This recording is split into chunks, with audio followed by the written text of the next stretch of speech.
We created a software that can take your name and it translates it to the old Egyptian language, hieroglyphics, and then the robot can draw your name on the papyrus paper. So we're mixing the very old Egyptian culture with the new robotic technologies to create these souvenirs for the people who are interested in the Egyptian culture.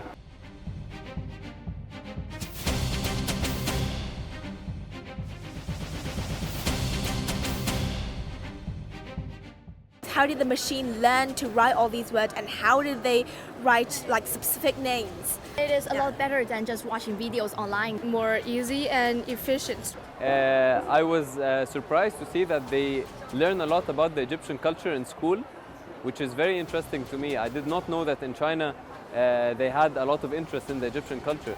So seeing the young people with a lot of interesting questions about Egypt and Egypt's culture is very interesting for me.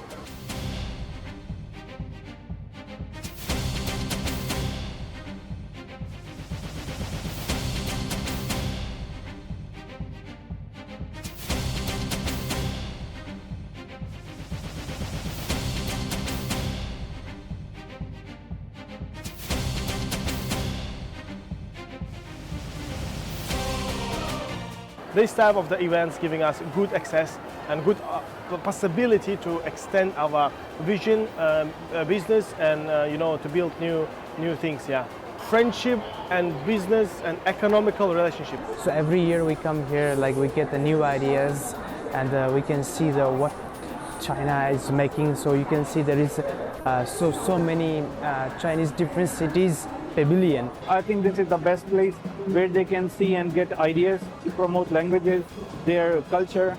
It can be from VR and also from holograms, from like small robots and big robots. They are showing the culture, especially for the dancing, and they're playing chess, their traditional game.